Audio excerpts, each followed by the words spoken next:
안녕하십니까. 반갑습니다. 오늘 말씀은 삭개오가 뽕나무에 올라간 사건입니다.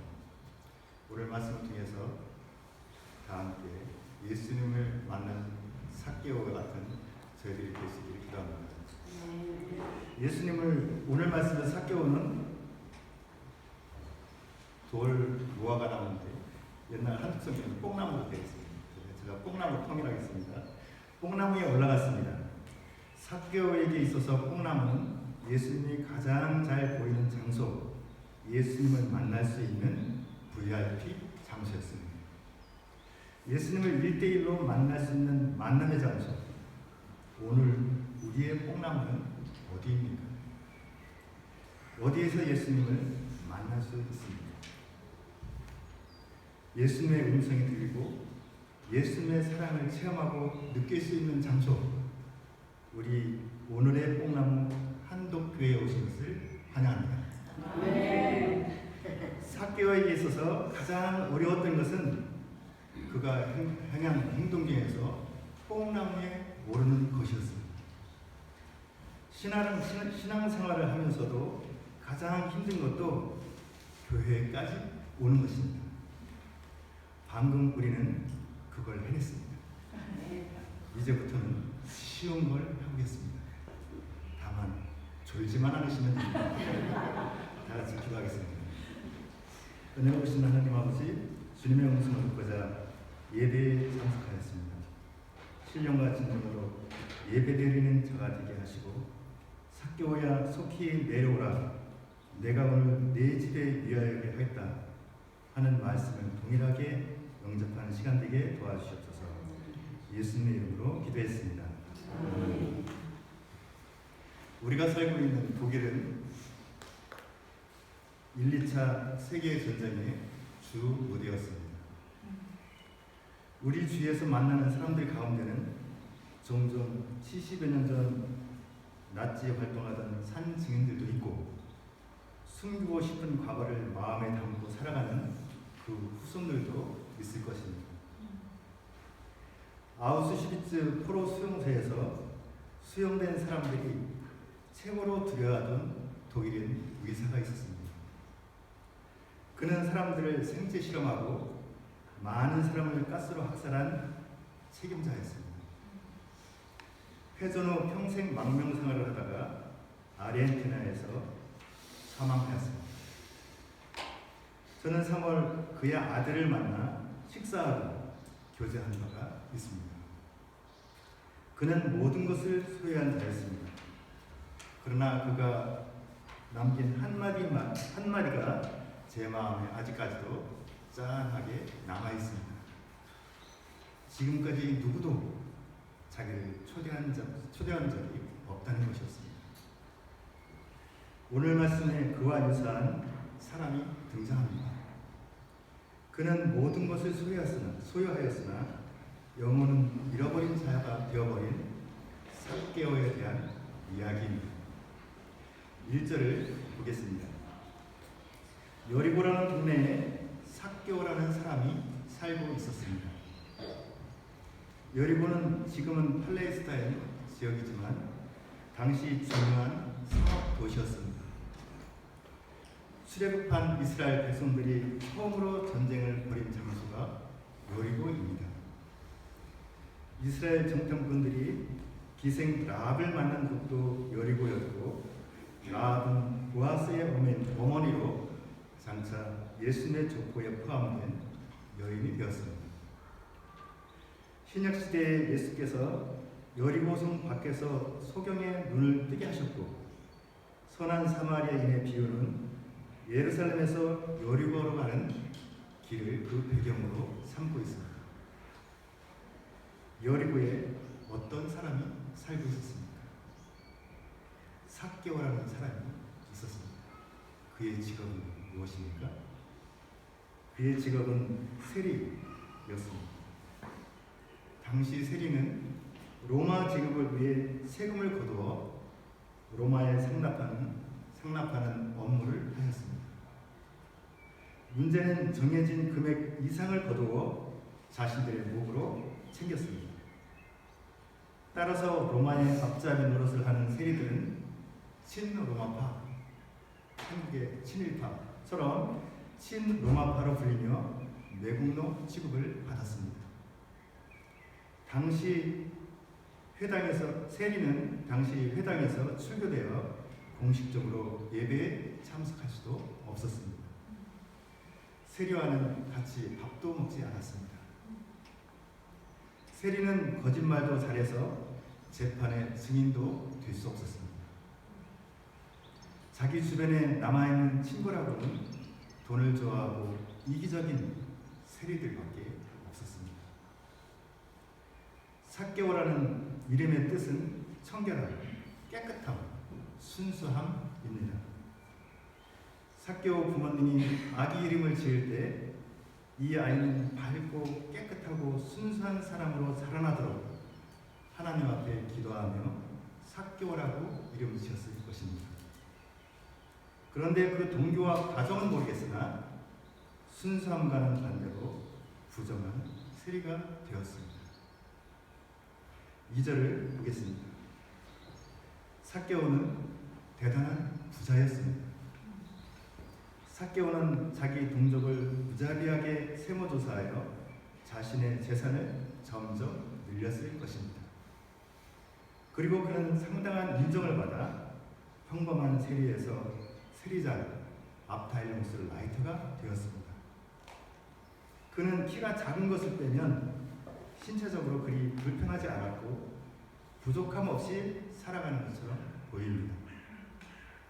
그는 돈이 있었고 지위도 어느 정도 있는 사람이었습니다.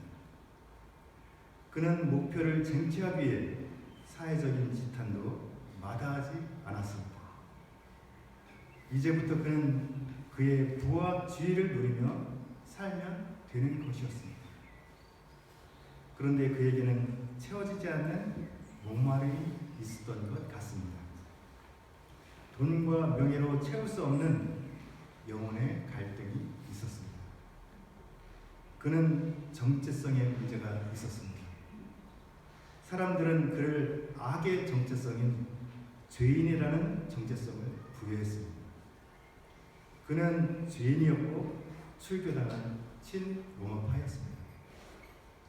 3절을 보겠습니다. 어느 날 삭개오는 여리고로 예수님이 오신다는 소문을 들었습니다.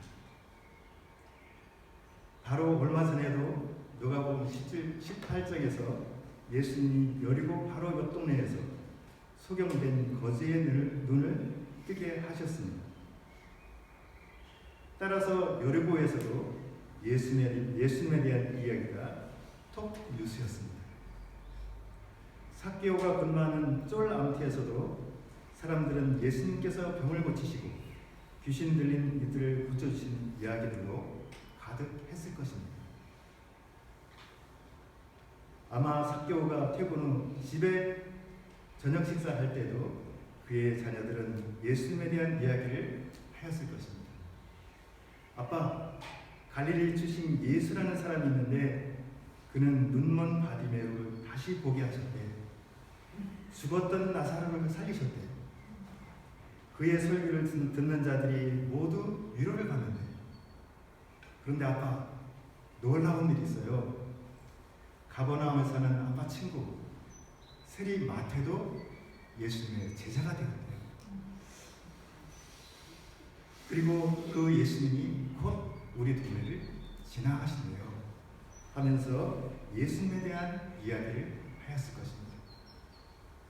삭개오는 이 예수라는 사람의 소문을 듣고 매우 놀랐습니다. 그의 마음에 예수님에 대한 관심의 빛이 싹트기 시작하였습니다. 예수가 누굴까? 예수님은 어떤 분이실까? 누구시길래, 어떤 분이시길래 세리와 죄인의 친구가 되어주십니까? 어떻게 문둥병자를 손으로 만질 수 있습니까? 깨끗하게 치료하여 주실 수 있단 말인가? 어떻게 날 때부터 눈먼 자를 눈뜨게 하실 수 있단 말인가? 어떻게 죽은 자도 살리실 수 있단 말인가? 예수라는 분은 위선적인 서기관 바리새인들과는 다른 분이신가? 아, 예수님은 진짜인가 보다. 그렇다면 나도 친구 세리 마태처럼 다시 회복될 수 있을까? 삭개오는 예수님이 누구신지 알고 싶었습니다. 삭개오는 예수님이 여리고를 지나가시는 날짜와 시간을 체크하였습니다. 드디어 그날이 오자 삭개오는 정리하던 세금 미납자 리스트 엑셀 프로그램을 닫고 컴퓨터로 록아웃하였습니다. 핸드폰도 껐습니다. 안락한 의자에서 벌떡 일어났습니다. 그리고 예수님이 지나가신다는 여리고 거리로 달려나갔습니다. 그런데 그에게 작은 문제가 생겼습니다. 그는 키가 매우 작은 사람이었습니다. 삭개오는 예수님을 위해서 애써봤지만 예수님을 볼 수가 없었습니다. 그래도 그는 예수님을 정말 보고 싶었습니다. 이대로 가다가는 예수님이 그냥 지나치실 것만 같았습니다. 그는 서둘러 예수님이 지나가는 길목에 있는 뽕나무 앞으로 달려갔습니다. 그리고 온 힘을 다해 그 나무 위에 올라갔습니다. 숨은 차고 땀은 주르르 흘렀습니다. 지금 이 순간만큼은 체면과 사람들의 시선이 전혀 문제가 되지 않았습니다. 왜 그랬을까요? 그는 알았습니다. 내일은 어떤 것을. 그에게는 단 한 가지 소원밖에 없었습니다. 예수님을 보고 싶어서, 예수님을 볼 수 있는 다음 기회는 오지 않을 것 같아서 예수님이 누구신지 당장 알고 싶어서였습니다. 나 같은 불의한 자들의 친구가 되어 주실 수도 있을 것 같은 예수님. 사람들에게 버림받은 죄인을 조건 없이 용서해 주실 것 같은 예수님. 너는 아브라함의 자손이 될 수 없어 라고 말하는 사람들과는 다르게 너도 아브라함의 자손이 될 수 있어 라고 하실 것 같은 예수님. 그는 그분을 정말 보고 싶었습니다. 만나고 싶었습니다. 그것이 뽕나무에 오른 유일한 이유였습니다. 힘들게 뽕나무에 올라가 저 멀리서 점점 걸어오시는 예수님을 보았습니다. 아, 저분이시구나. 저 멀리서 점점 가까이 걸어오시는 예수님을 보았습니다. 삭개오의 마음속에는 이미 그 예수님을 향한 기대감으로 가득 차 있었습니다. 그런데 이게 웬일입니까? 예수님이 그냥 지나쳐 가시는 것이 아니라 삭개오에게 점점 가까이 오시는 것이었습니다. 마음속으로 나 좀 도와주세요. 헬프며 외치는 삭개오를 예수님은 이미 보셨습니다. 삭개오는 지금까지 한 번도 느껴보지 못한 사랑의 눈빛을 예수님으로부터 느꼈습니다. 더 놀라운 것은 그 나무 아래 계신 예수님이 먼저 말씀을 하셨습니다. 삭개오야, 속히 내려오라. 내가 오늘 내 집에 유하여야 하겠다. 말씀하셨습니다. 아마 삭개오의 나이가 예수님보다 훨씬 많았을 것입니다. 그래서 아마 삭개오는 삭개오 씨 하고 불렀을 것입니다. 왜 속히 아일랜드 내려오라고 하셨습니까? 예수님은 삭개오의 집에 빨리 가고 싶었습니다. 사람들은 가기 싫어하는 더러운 죄인의 집이었습니다. 거기 가면 자기도 세리의 친구라는 누명을 쓰게 되는 집입니다. 그런데 예수님은 바로 그 이유 때문에 삭개오의 집에 빨리 가고 싶으셨습니다. 삭개오는 큰 기쁨으로 나무에서 내려와 예수님을 즐겁게 자기 집으로 안내했습니다. 8절을 보겠습니다. 삭개오가 서서 주께 여짜오되 주여 보시옵소서. 내 수의 절반을 가난한 자들에게 주겠사오며 만일 누구의 것을 속여 빼앗은 일이 있으면 내 갑절이나 갚겠나이다. 당시 세리들은 세금 징수 권한을 악용했습니다. 그 권한으로 사유재산을 만들어 부자가 되었습니다. 예수님은 삭개오로부터 가난한 자들에 대한 관심, 회개에 합당한 열매를 맺고자 하는 자세를 보셨습니다. 9절과 10절에서 예수님은 그를 기쁨으로 영접해 주셨습니다. 예수께서 이르시되 오늘 구원이 이 집에 이르렀으니 이 사람도 아브라함의 자손임이로다. 인자가 온 것은 잃어버린 자를 찾아 구원하려 함이니라. 사람들의 눈으로 보면 삭개오는 더 이상 아브라함의 자손이 아니고 삭개오의 집은 죄인의 집이었습니다. 그러나 예수님에게 있어서 삭개오의 집은 잃어버렸던 자녀의 집이었습니다. 잃어버렸다가 다시 찾은 사랑하는 자녀의 집이었습니다. 그 자녀의 집이 어떻게 더러운 집으로 보일 수 있겠습니까? 그 잃어버렸던 자녀의 집이 어떻게 상중치 못할 죄인의 집처럼 보일 수 있었겠습니까? 그저 예수님에게는 아름답고 사랑스러운 아들 삭개오가 사는 집이었습니다. 오늘 말씀을 통해 정체성 회복의 시작점이 무엇인지를 배우게 됩니다. 나는 누구인가? 라는 질문 앞에 우리는 늘 나에 대해서 생각을 많이 합니다. 그러나 나는 정체성 회복의 시작점이 아닙니다. 정체성 회복의 시작점은 바로 예수님이 누구신가 에서 시작됩니다. 왜냐하면 예수님만이 나는 누구인가에 대한 답을 아시기 때문입니다.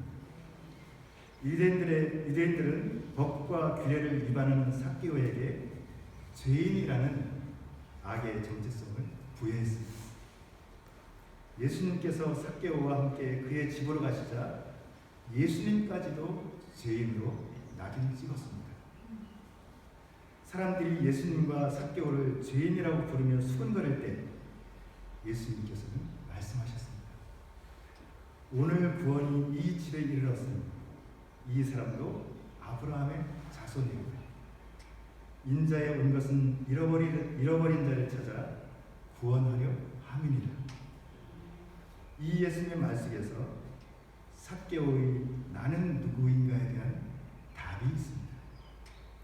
이 말씀에 의하면 삭개오의 정체성은 잃어버린 자이며 아브라함의 자손입니다. 사람들은 삭개오를 죄인이라고 부르지만 예수님께서는 그를 잃어버린 자라고 하십니다. 잃어버렸다는 것은 소중하다는 것입니다.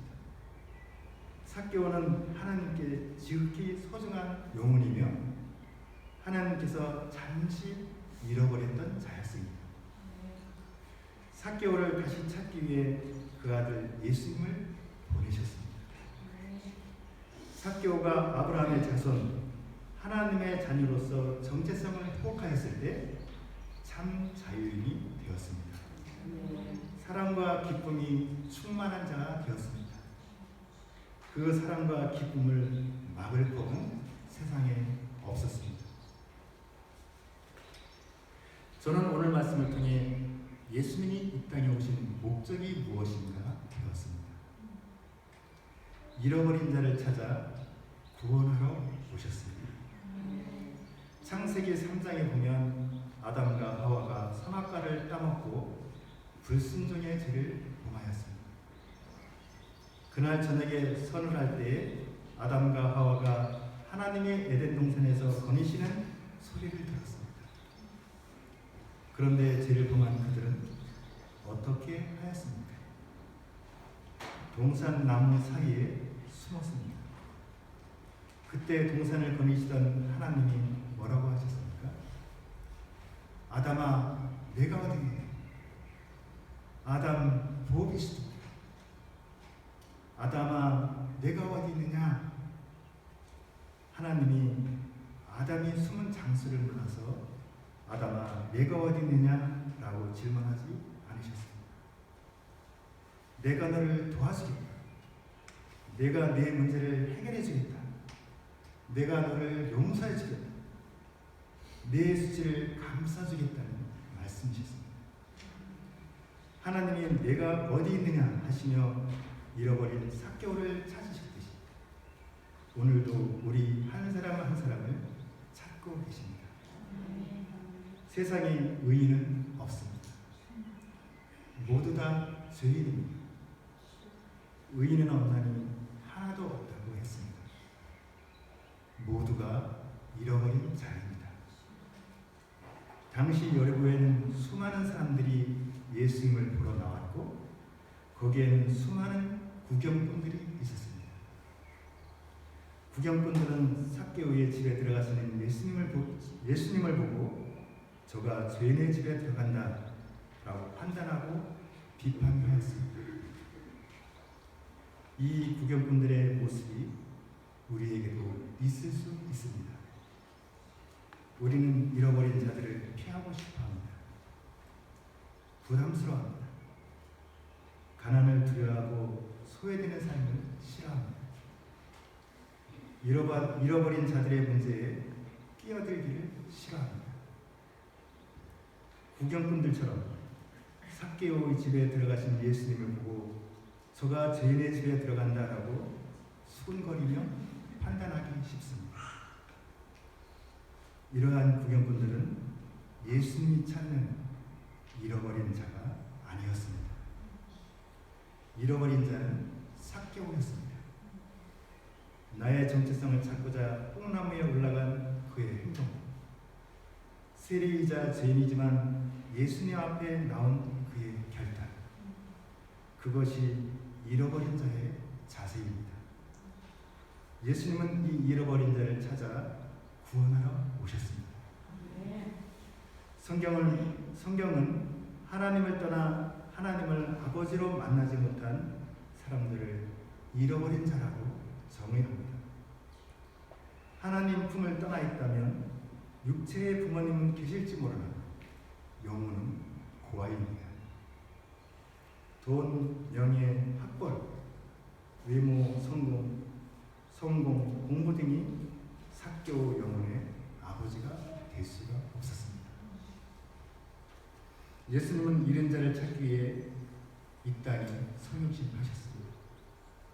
조롱과 채찍을 당하셨고 피투성이의 몸으로 십자가를 지고 골고다에 오르셨습니다.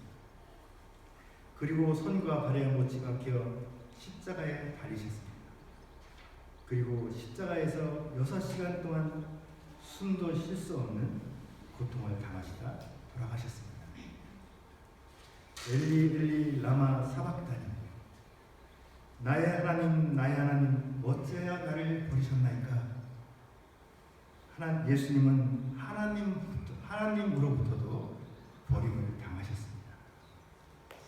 왜 그렇게 죽으셔야 했습니까?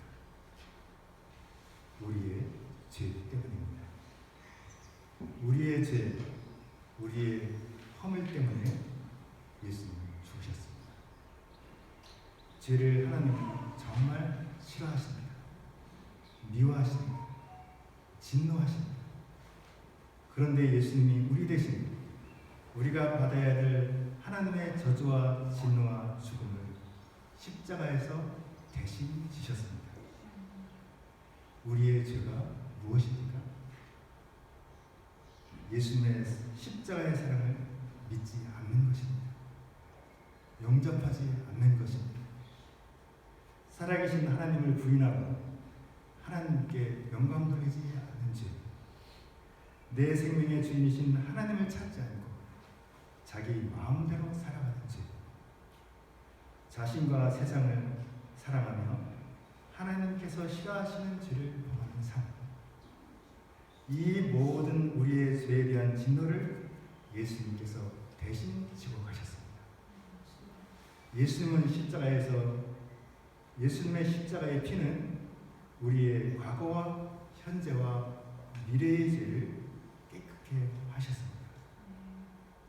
이 예수님의 피로 삭개오와 삭개오의 집도 깨끗해졌습니다.